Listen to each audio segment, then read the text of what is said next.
Hi and hello, watch fans, and welcome to another edition of the Real Time Show. With me, your friendly neighborhood jeweler, Aloma Joseph. Today, I'm very honored and proud to welcome to the virtual studio another fellow Dutchman. He is not just a watchmaker.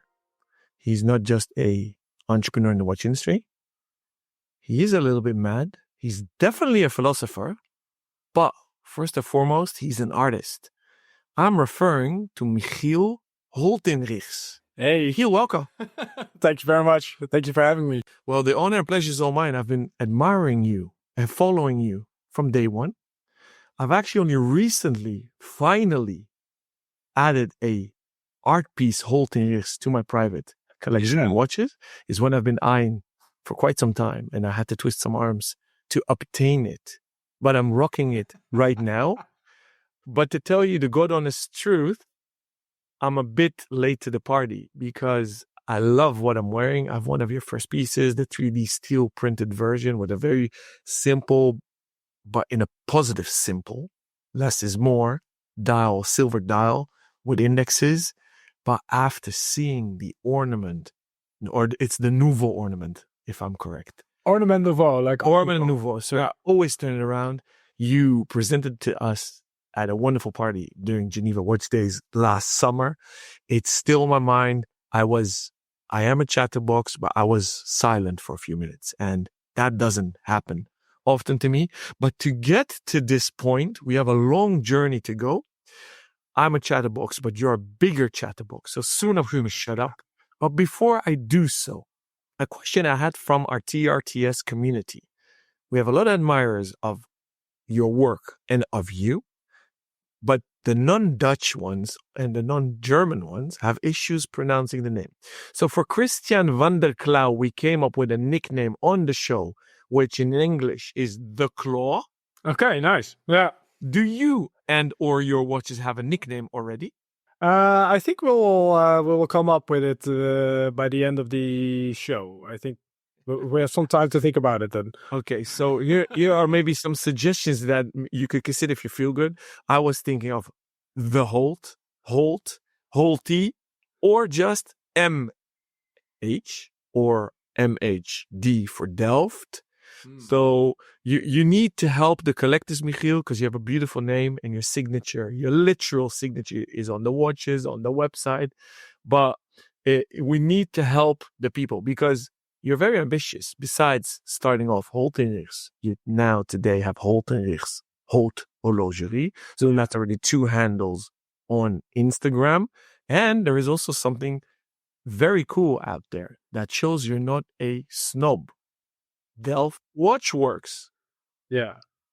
But I don't think we'll have time to even get to there. So the mic goes to you. I'm going to sit back, enjoy my espresso. Please start from the beginning. Why you, as a talented architect, was crazy enough to get into watches. Okay. Yeah. I think it's good to say that I learned from my parents that everything you do in life should be about passion. You get happy in life when you do things that make you happy, when you really do something or pursue to do something that is adding value to your life and hopefully also to others. That means that I've been taught to always follow my heart. Architecture was actually the thing that I wanted to become an architect since I was 8 years old. Because my parents, they brought me to France always. My father is in vintage French cars. And we had an address over there. We went there every year. And they had a small castle with medieval, tunnels underneath. And I was always digging in the tunnels and totally admiring the architecture. Although maybe I don't know if I even knew the word architecture at the time. But that really was for me the foundations of wanting to become an architect. And as soon as I started studying, I think within a year actually or something, I started working at an architectural firm. But it was parallel to the financial crisis. So a long story short, The crisis totally changed the market in architecture, and the role of the architect was, well, diminished, I would say, and it still is. So when you're a creative person and you as a person really want to be responsible for great design, then what's the opportunity that you have? That was basically what's bothering me. And of course, if you want to follow your heart, you must fight, right?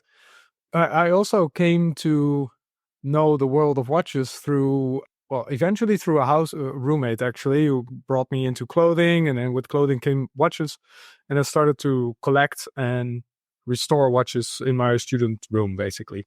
Also from my second year in studies. I saw everything that I liked in architecture. I saw that into a watch. It was like in a watch. It's design, it's technique, it's innovation.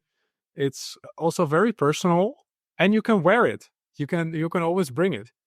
So now, leading to where we are now, the biggest goal that I have is to create architecture on the wrist.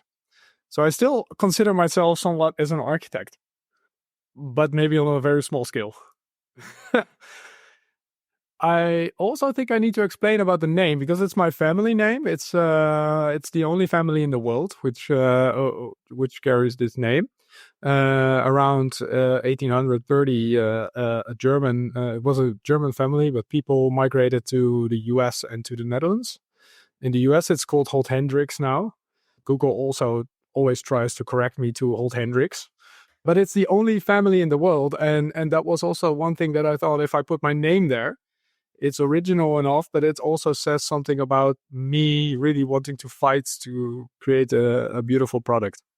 And I'm very aware that the name is impossible to pronounce. So it had to be the sign, which is also like my signature. And a signature is also hinting to creativity more than just a name. Everything is block letters nowadays, and it's poverty in the in the design world, I think. So yeah, that's about it. There's a mission, there's a vision. Now let's talk about strategies. It's a legacy. You are indeed an architect, because you're building literally stuff from the ground up with watches. Yeah. Where did you start? Did you have a price point in mind? Did you know immediately it needed to be mechanical? You actually innovated the whole industry, because if I'm not mistaken, you are the first to make a high-end piece 3D printed. Today, there are few more, but not that many still. Walk us through that process. So you came up with the name. You had a legacy brand in mind. Yeah. Family name, surname. And then what?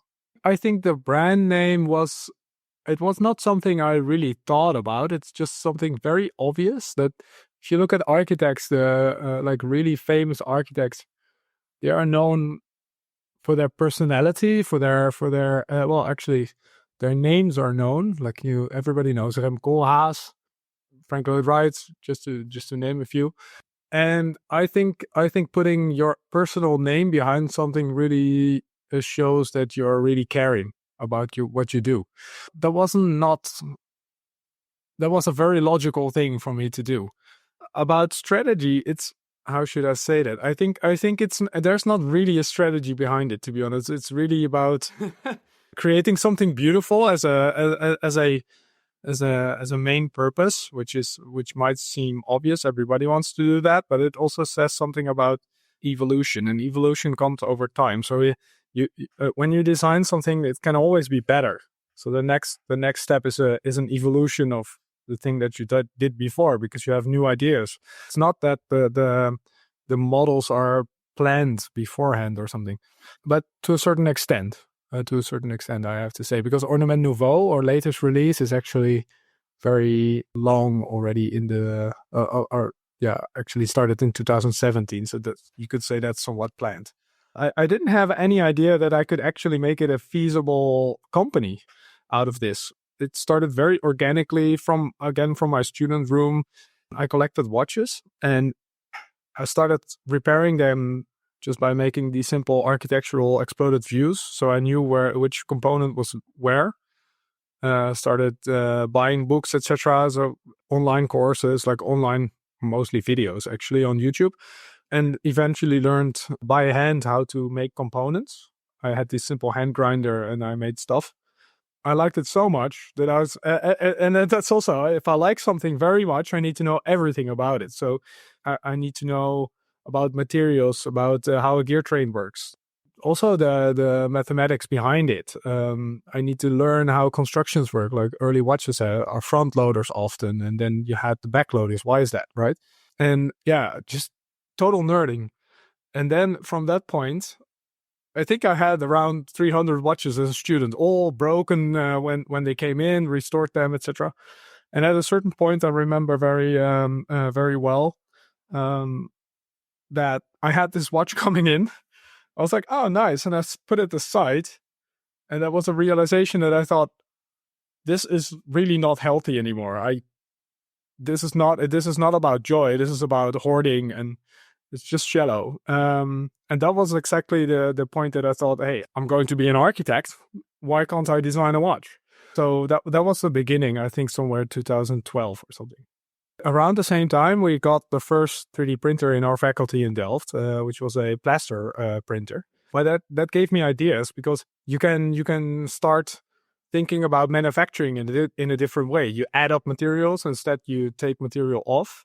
And then if you look at a watch, okay, how are you going to make a watch with that kind of technique? Is that already existing? So I came to learn about metal printing, etc. And I simply started contacting manufacturers. And there were very few at the time. So that's basically how it started. Quite organically. It took me, I think, eventually around 2012 first design. So to end of 2015, like December 2015, I had a final prototype, which my father now wears, of the Ornament 1. So the model you actually recently bought. I think I posted everything on Facebook. It was still a hobby project. And then I got a guy contacting me saying, hey, can I buy this watch from you for my wedding instead of a wedding ring? And I was doing my graduation at the time, but I got that request. And I thought, oh, shit. Yes, of course I want to do that. But yeah, we were still in prototyping phase. So I have to say that at the time I worked with Materialize and a metal work firm, like a precision engineering firm in Belgium. And I called them and said, okay, I have this request. Can we do that? And everybody said, yeah, we're going to support you. We're going to do it. And in 2 days before his wedding, I got it finished. That was quite stressful. But that was the point that I thought, okay, this might actually be something that I could commercialize. And commercialize is I think thinking in that way is not something obvious for me to do. But I thought, hey, people, apparently there's a guy who likes my work. Maybe there are more, and that gives me a special position. I think you make stuff that people find desirable, and that's some kind of recognition, which is often when I talk about why you want to design, or why are you as a designer, why do you want to do that, and why do you want to put your name on it? It's also about recognition. I think eventually, you want to be responsible for creating something that people really admire, or why and they feel happy about something about that. So that was a point that I thought, okay, maybe this is an interesting alternative to architecture for me. I graduated 2 months later and decided to go all in, basically. So there's not really a strategy behind it. In terms of price point at the time, I started at 3,500 euros, which was literally my costs for the watch without my personal hours, like calculated into that. And I think over the years that followed, I learned really the hard way that was not the way to go. So there was quite a few tough years later on to maintain the business. It was always like selling a watch. Oh, I can pay this month's rent, but then I also need to build the next ones. So that was challenging, and over the years I had to increase the price, but then also increase the finishing, and then I learned about finishing the movement myself. Also because we're in the Netherlands alone, that's quite far sometimes from the industry. You have to learn everything yourself. So that was also the case when I was in the prototyping phase. I had the watch case design and eventually also manufactured, and it looked very raw. And I went to a watchmaker who supported me also with advice at the time. It was Gert-Jan Westerbeek, a Dutch guy in Delft also. And he asked me, okay, who's going to finish the watch and who's going to build it? And I said, yeah, I'm going to do it. So no idea how to do that. So you have to learn it yourself. And I think that counts for many things. So also on the business side. And eventually, if you don't find that interesting, how running a business works or how marketing works, even later on, it's a tough industry. I'm not naturally interested in those aspects, but I also understand that it's part of the job. And when you learn that, then also it becomes interesting aspects.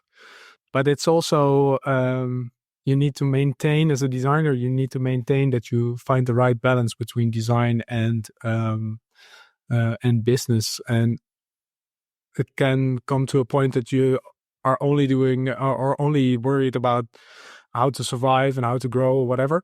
Or, and that's the other side, is that you always want to proceed designing to the next one, and that you lose the commercial side. And that's also a weakness that I have, is that once I design something, then and it's finished and we built a prototype, then okay, next, right? So then, because it can be better, it can always be better. I think I hope I will be able to design until I die, because that means that I'm really an inspired designer, because it's never finished. Yeah. Okay, you have to cut me somewhere sometimes. I can go on forever, but then I might lose the point. I said you're a philosopher. I said this is going to be an easy recording for me. I just sit back, drinking my coffee. I'm having a blast because I'm listening and I'm thinking and I'm hearing bits and pieces that I did not know yet. I have a lot to unpack in this intermezzo, interrupting your flow. So you're autodidactic. You said that you taught yourself how everything works. You want to know every little detail. Did you have any formal education? Because if I'm counting correctly, you're now, and I'm saying this respectfully, toying with watches already 13 years. Yeah, you're right. No, I never had any education in the field of watchmaking. Only I did one course in using the watchmaker lathe, which was, if I recall correctly, 8 or 10 evenings. And later on, I did a course together with Puck and Damian, two of my valuable employees, in Switzerland with Philip Narbel, which was a masterclass taking 4 or 5 days. I can't remember anymore, but that was really great.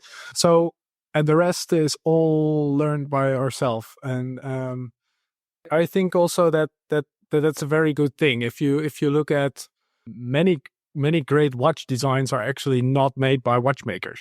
And I think that it has the opportunity. Like, there's one thing when you're into watches, you really need to understand how it works technically and how watches are built, etc. That's obvious, but although it might seem obvious, it's also sometimes forgotten. So you need to learn about watchmaking, about the movement itself, the case, construction, etc. But you also, I think it's also in some way a blessing for us as the whole team, that we're hardly any of us is from the watch, is from a watch education, and it brings in so many different disciplines and also different approaches to problem solving, that you come up with other techniques, other solutions, other materials even, and that makes like the level of creativity almost endless.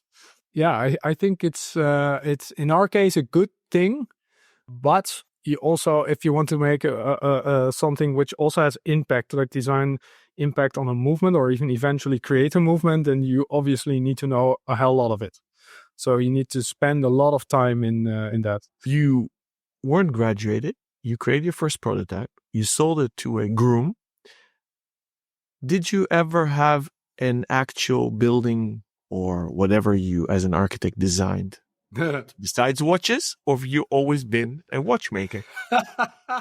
Yeah, that's a very good question. And I've never made something with my own name. So from my second year, I started working at a architectural firm. Actually, by the way, was really badly hit by the economic crisis. Around the time I arrived there as a student, they went from 52 people to 5, basically. So I saw the whole impact of the financial crisis on the industry, but I stayed there for about 8 years, and there were times that I was almost full time, or actually full time. I also took a little bit part time from my studies, obviously. Did quite a lot of projects it was a housing project, like building neighborhoods, which is also why the company got struck hard, because no new developments were started at a certain point. And we did a lot of renovation projects, but of iconic Dutch heritage, like early modernist heritage. And that's where I think I also gained a lot of inspiration from, or got a lot of inspiration from. So we worked, for example, on Vanillefabriek. It's made by extremely important Dutch architects from what they call the nieuwe zakelijkheid. So that's really the new formality, actually, in English. It's really early modernism in the Netherlands. And of course, as Dutch people are rationalistic, so it's really rational compared to other modernist streams in Europe or worldwide. We worked on a lot of those kind of projects, which was very interesting for that they are highly monumental now. So if you want to improve the building, because everything is old, so it's badly insulated, etc. If you want to improve that and or restore it, you need to study really how they are made and the ideas behind certain details, etc. So you really need to learn about the architecture of those days, and that's I think that had big impact on my love for Art Deco and Art Nouveau. But so I've never built something on my under my own name, unfortunately, and that's maybe my biggest dream, actually. So once in my life, I will buy a ruined castle in France, because that's my childhood dream, and it still drives me through my life. I'm also, by the way, I'm also specialized in fortified buildings. I will buy a ruin and I will transform it into a house, but in a very modern way, respecting the ruin as a ruin itself. So I find decay, the notion of decay and nature taking over something which was highly cultivated and also highly expensive, actually, at the time when it was built. I find that the most romantic thing, because it shows that time has passed, etc. And that's actually a direct link to one of our watches, which is the raw ornament bronze, which is made in such a way that it sees constant change and decay while it keeps working. So I find that romantic. I hear Japanese philosophy. Yeah. Is that correct? Well, I guess there are links, but I have to say I'm not well familiar with Japanese philosophy, and it's actually a good thing that I should investigate once, especially also when you regard that Art Nouveau is one of the streams or like the styles that I like most. And it's heavily inspired by Japanese architecture and Japanese tradition in philosophy, etc. So it's a very good point that I should actually investigate more. I'm looking forward to seeing a Kintsugi Holthinrichs watch. Going to the Chateau Holthinrichs, will that chateau, that I'm very curious to see how you're going to combine the decay with the modernity, have a manufacture atelier inside as well? Yeah, obviously. Yeah. So at this moment, okay, I will tell you a little bit more about my first atelier first, because that's like I started this really grassroots style. So I finished my studies. I was actually one of the 4 out of 18 to successfully finish the master, while also building the prototype. So now I'm saying that with some kind of pride. There was a project which was also about so in architecture, the project was about fortifications in Maastricht. So it was really my topic also. I finished and I had a student studio, which I had to move out in about a few weeks over a few months after you graduate, which is, I think, actually a good thing. You need to make space for the next one, right? But I didn't have any money. So I need to tell you that about that time, I sold most of my vintage watches to make funds available for the prototyping. Later on, I calculated that I spent about 80K in prototyping, which I gained from these restored watches. I thought that was actually a good investment, it turned out. And but I was totally broke. So I went walking around town and I thought, okay, let's stick in Delft now. I'm not from Delft originally, but I also feel that I somewhat I should be thankful for what I learned there. Yeah, it's a nice town, very interesting history. So I thought I'd stick around for a while. I basically went to every entrepreneur in town and asked if they knew if there was a building for rent. Interesting building. And eventually I got to a guy, I won't say too much, a very typical guy who had this old Art Deco shop, about 45 square meters for rent. And I said to him, yeah, I want to rent this, but only if I can put my mattress in the back. And he said, yeah, it's fine with me. So that's how I started. And then I of course, I covered it with curtains, etc. So if a journalist would come by, it wouldn't be visible. For me, it's extremely. I didn't have the money to also rent like a place to live, but it's also important for me that I live very nearby to my work, or actually in my work, because my work is my life. And I tried many times to change that, but it's impossible. So I just have to accept that fact that I need to live in my work. I think 3 years later, I moved to a different atelier, and I had to also move away from my work because the situation of that space wasn't allowing for me to live there. And now I live like 20 minutes drive from our atelier, and that's really troubling me often. And that's so yes, in the future I see work and living combined as the way to go, which is also something like if you look at the old style shops in the city center, like historical cities, you always have work and living together. It's very natural. You're also forced to put your life energy into your shop because that's basically your living is on threat if you demolish it. Yeah, it's an obvious thing for me. And you mentioned Chateau Holthinrichs. In 2017, I was driving with my girlfriend in Germany in a beautiful nature in the Harz. And we came to this because we like urbexing. We came to this empty factory building in the middle of a forest. It had 4 layers and an annex building. And we walked around and I thought, shit, this really is it. You have a ground floor, beautiful ground floor with an exhibition space and a shop room, a place where you can collaborate with artists, whatever. And then on top of that, you have more like the office. And then you have the factory, Delft Watchworks, Metalwork Factory, whatever. And then on top of that, you have the horlogerie finishing ateliers. So you have all layers of watchmaking combined and also what makes the brand. And then in the annex, you have the bed and breakfast. And I'm elaborating on this because this gave me an impression of what I want to achieve for us in terms of housing for the company over time. And I always call it the 30 years plan. But since that time that I saw that building, there should be a cocktail bar inside also.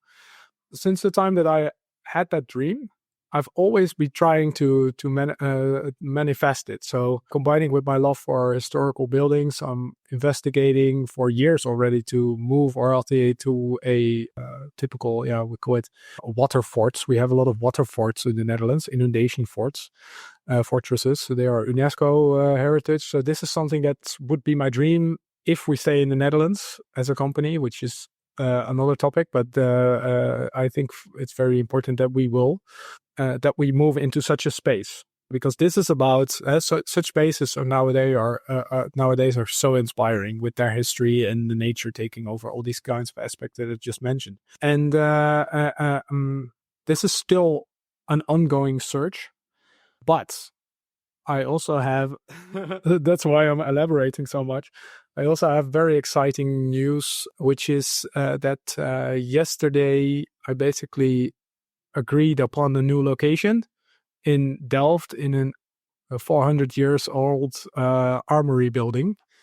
Very monumental space, which is also including a boutique hotel, cocktail bar, lobby.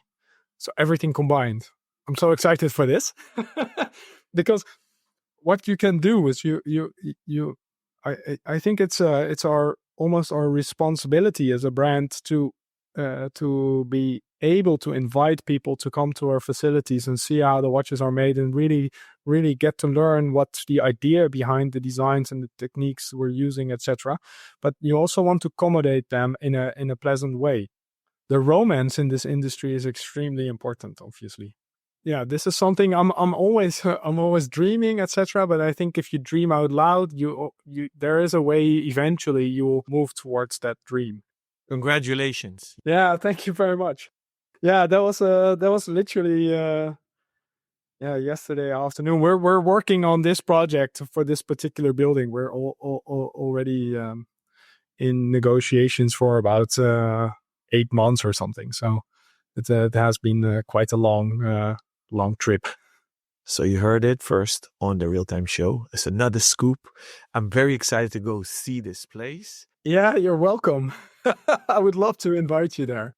Thank you. You touched upon the topic. We don't know if we're going to stay in Holland. You obviously solidified it right now. I want to quickly touch upon the Nouveau Ornament caliber because you're too modest, you and your whole team, to call it Dutch made and probably the first Dutch caliber. I want to pause that because I guess that can be in a whole episode on the Real Time Show because as predicted, you are a chatterbox and we're already 2/3 in. Oh, shit. I've had discussions with the whole team that I'm considering doing Lex Friedman / acquired podcast styles episodes that are 3-4 hours long. The day that we'll do that, I have a feeling you're going to be the first guest. Okay. Count me in. Going back to calibers, you had at a certain point, I believe you said 300. Yeah. When you were that prototyping student in your dormitory, still graduating, how important was caliber? So I asked you initially, consider mechanical quartz. I guess quartz was never in Frage. It was never even an option for you, I have a feeling. No.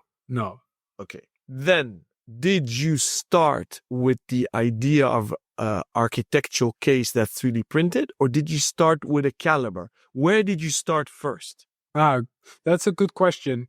Let me say one thing about quartz. I actually don't dislike quartz, but you need to have human connection. So when you have to wind the watch, that's why I like a hand winder. Initially, I like a hand winder more than a automatic. That's difficult to say now because we actually have automatics. The hand winder is the most purest mechanical feel you can have. And then obviously you have Harwood, Hammer automatic, whatever coming on the market, which is very interesting because it gives interesting feedback, etc.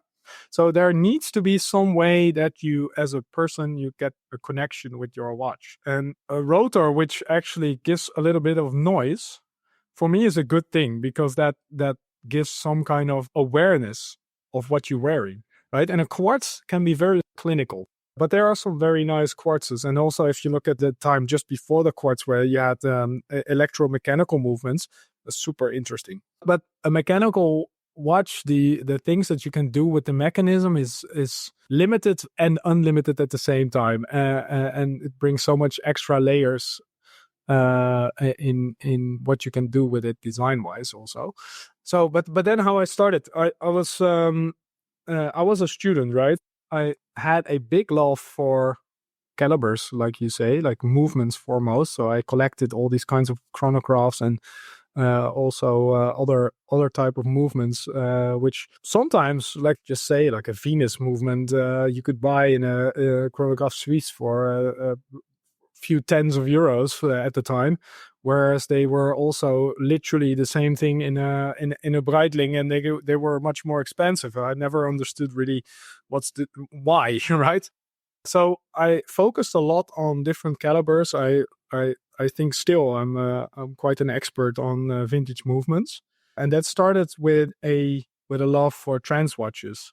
Trench watches are the early type of wristwatches. In terms of the history of the wristwatch itself, it's extremely interesting how trench watches developed. But also at the time, the manufacturers were almost working like car manufacturers at the time. So you could buy an engine, so to say, and you went to a carrossier or a coach builder, and you had a case made.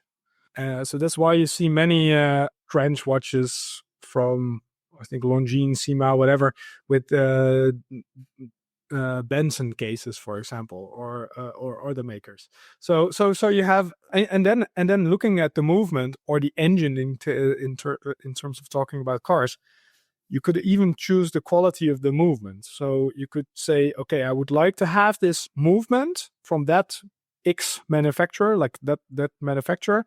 I don't want jewels inside, so no rubies, just metal bearings.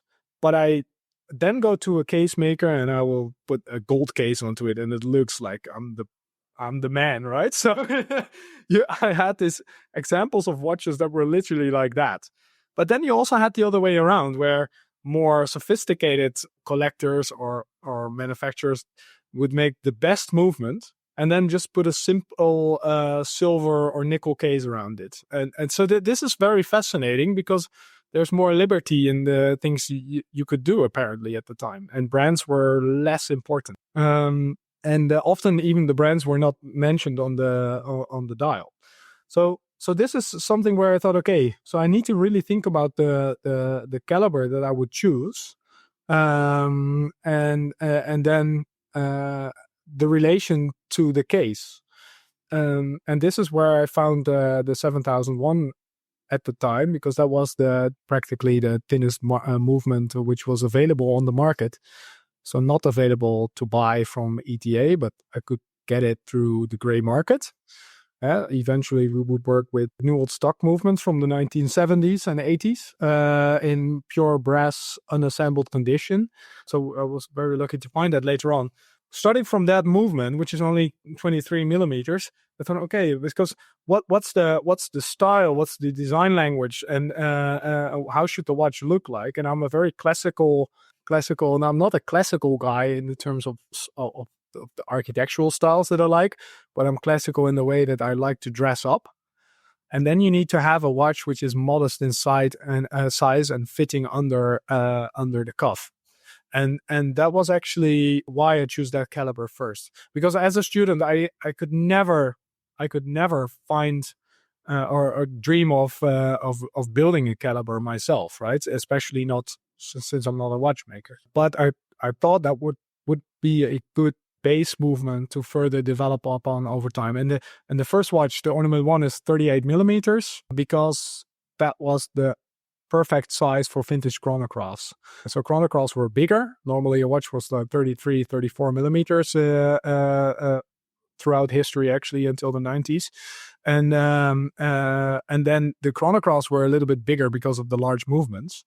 And nowadays, I thought 38 is the sweet spot because it's small nowadays, but it's still there.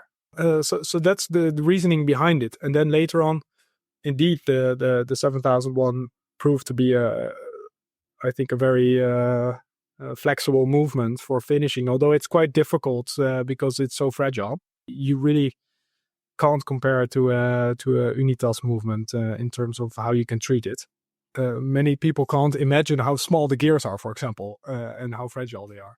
So I started really from the movement and building around it, and picking then a movement which I could obtain, which offered me the things I wanted in the design. Yeah, starting from the caliber. And then talking about Ornament Nouveau, that was also 2017, so just a year after I officially started, that I started drawing actually some concepts. And the thing I think it's important to say that a good architect should be on any level. Normally, I refer to Victor Horta, a very famous Belgian Art Nouveau architect. Even designed the clothes of his wife to match the house.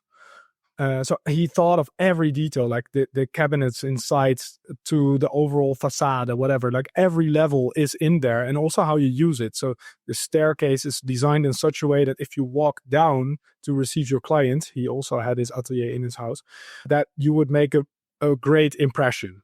Like it was designed to give you a full pedestal. And that's really amazing. So I knew already when I started designing my first watch, eventually I also need to design the movement, because then it becomes a wholesome design. And I wouldn't want to go for less eventually. I think that's about it. So I think Ornement Nouveau is it's the epitome of Michiel Holthinrichs. Yeah, no, but it's also the beginning of a new era, hopefully. So where are we going next then?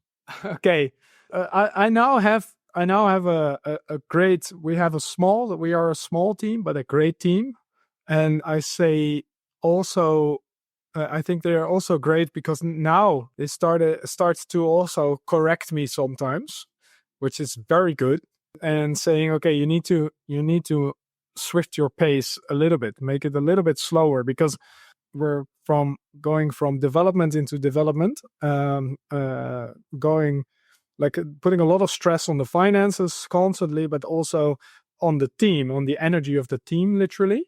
And we need to now solidify the brand. So it will mean that we will not bring completely new things in the near future. As in this year, we will really take a pause in that. We will make variants, for example, but I have many ideas for, maybe it's, I don't know exactly the name of Ornement Nouveau number 2. Maybe it will be, because Ornement Nouveau still internally is Ornement 2, because you had Ornement 1 and then some variants, and then you have Ornement 2. So there also, I have ideas for Ornement 3, but also Ornement 2.2. So there's many ideas. Ornement du déco, Ornement de style. Yeah, that's interesting. That's interesting, because I actually think not really, because the Ornement 1 was really a Art Deco watch. From the design point, I see my process as almost an emancipation process from the design perspective. So I started with an Art Deco design, because Art Deco is really about balance in design, straight lines. It really gives a lot of handles to create a solid design, I think, if you understand it well. And I really like Art Deco. I have to say that I really like that, especially for the wholesomeness. So like even the smallest details, but also like you had companies manufacturing just the simple things in life, like a bottle opener, which were perfectly designed, and also for a larger public. So that you put aesthetics into something, in everything in daily life, basically. I really like that. But personally, I also really like Art Nouveau and going further back to the Gothical styles. Whereas balance sometimes, especially in Gothical styles, you have balance which is a little bit odd. Because like, look at the cathedrals. They're like all the famous cathedrals are overwhelming and super beautiful, but they're also strange in how high they are at the time, for example. So their design becomes challenging for the eye. It becomes to challenge your ideas of how things should be. And that's when, if you play that well, when it becomes really interesting. And that's why I don't like classicism, because it's boring. It's just like, okay, make things perfect, and then you lose all interest. So I think our Ornement Nouveau, but also our signature ornaments, which are derived in terms of design, derived from Ornement Nouveau, is very much a next step where I dare to propose these kinds of challenging shapes. It might be Art Deco, it might be different things, but I'm not purist in a way, but it should be very challenging. You touched upon the 7001. I assume that's the Pessoa. Yeah. it's also the alpha caliber Nomos makes already for over 30 years. Yeah. Do you, besides obviously your own caliber now, use these Bissot 7001s in the collections? Because the new calibers are automatic. The new watches, I mean, sorry. Yeah. How much of it do you do in-house in the Netherlands, in Delft? Yeah, good point. I will say something about the 7001 first. The first ones I used were actually from Glashütte. I don't need to say anything more. Not from Nomos, but a guy who produced for Nomos at the time. So because Nomos made a very rapid growth over the years. For the base models, so signature ornament, we left the 7001 because it's also limited in terms of future complications. For example, if I really like a moon phase, power reserves, all these kinds of things, which we can incorporate into a dial design or later on in the signature series, based upon the same SW300 Celita movement. So the signature really is intended to be flexible. We also designed it in such a way that it's modular. We can hold movements up to 30 millimeters. So it means that we can even put a Fauché micro rotor into that, or like many calibers. But that's really from the design point. So the movement is going to support the overall design of the signature series. Ornament Nouveau is hand wound for the reasons that I said before, that you experience, you see it, as it were, it's flipped over. So the work side of the movement is now on the dial side. And therefore you can play a lot with the bridges. Can you repeat your question? Because I lost myself. A true artist. Now I asked how much of those variety of calibers that you have today, because if I count correctly, you work on 3 platforms. Yeah. How much do you of them? Well, one obviously is in-house, and that's revolutionary, which you guys are too modest about, in my humble opinion. Yeah. So let's talk about the other 2. How much of them do you do in-house? And maybe just elaborate, because we actually are running out of time and have a zillion more questions. Maybe in a short answer, how much of all the watches do you do in Delft or in the Netherlands or in-house? Okay, yeah, good point. So the base signature ornaments are milled now. That was a big step for us to leave 3D printing to go to milling. But that was also a statement to say, yeah, but people, we are about design, not about the technique per se. The technique should follow the design. And that is milled externally. The dials are made externally. The hands are made externally. So we do finishing and assembly. I'm very transparent about that because it's a very deliberate choice to make it a much more efficient watch for us to build, because this way we can free up space for our passion projects, which is Ornament Nouveau and later projects. And there we do, on those projects, we do the printing we have outsourced, because the machines are like 750,000 euros and outdating very rapidly. So that's done by a partner. We do milling, finishing, and basically control the whole production process, also of the movement, which is, for the prototyping we can do ourselves, but in series we have a production partner near Rotterdam, so very nearby, who we work with since 2016. I think I work with them. That's just super cool. So I hope in the future we can also manufacture more, but I'm also realistic in a way that if I look at his machine park, for example, he has a QC room which is millions of euros, and that's simply not the stage where we are at this time as a company. So I want to have full control over the process and the design, but I work together with partners nearby to manufacture it for the series. And yeah, that one is made in the Netherlands, and I believe it's the very first caliber in the Netherlands to be manufactured in series. And it's I still find that hard to say, because for me it's an obvious thing from the design perspective to want to do that. But I have to say that relating to the ecosystem I talked about, I would dream of building this ecosystem locally, that we can build a Dutch watch industry or contribute to that, who's taking pride of local production, not because I'm a nationalist, but because you have the more freedom in how you work and you don't have the disadvantages of being a small party ordering in Switzerland, whatever. Yeah, there are many things to say, but I think another time then. Yes, please.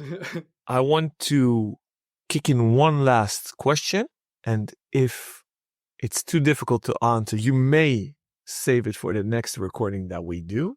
Okay. Are you, Michiel Holthinrichs, an architect, a designer, watchmaker, and or entrepreneur? And you can pick a mix. Or are you all of them? Yeah, now, but quite recently, I thought of all of them. I never looked at me as an entrepreneur because it's a natural thing, but I start to realize that you have to make many choices in making a watch and building a company around it, that you can't avoid the fact that you're an entrepreneur. And I also like to enjoy that fact. And but foremost, I see myself as an architect, because it's so funny. So many architects go bankrupt all the time because they have to be all these kinds of personalities at once, and often they are not. So an architect per se is somebody who has to be an entrepreneur also, if you want to work for yourself. And finally, I say architect because I would like to consider how I organize the company also as an architectural firm, and I see our products as architecture still. And architecture includes all layers in design. So that's I think foremost all the other personalities. It obviously was a rhetorical question. Yeah. You are a polymath. Why I wanted to drive this question was, is being an entrepreneur a necessary evil for you as such a creative? Oh. Yes. Okay, we'll leave it at that. We will pick that up in a following recording an episode, which is not going to be today. We're going to let that simmer with Michiel and sink in, because it's a beautiful philosophical discussion if a designer should be an entrepreneur. And if so, should it actually be the CEO of a company or the face of the company? Yeah. Or should there be more captains on a ship? This is something I'm so often thinking about, and I wouldn't know the answer. Well, we'll find it together. And for our dear listeners, if you want to chime in, definitely shoot your feedback, comments, criticism, questions in the real-time show community. We have a TRTS WhatsApp community. Michiel's invited as well, because we have a lot of industry leaders in there as well. Michiel, I want to thank you so much for making my life easy. This was, again, one of the most easiest recordings I had.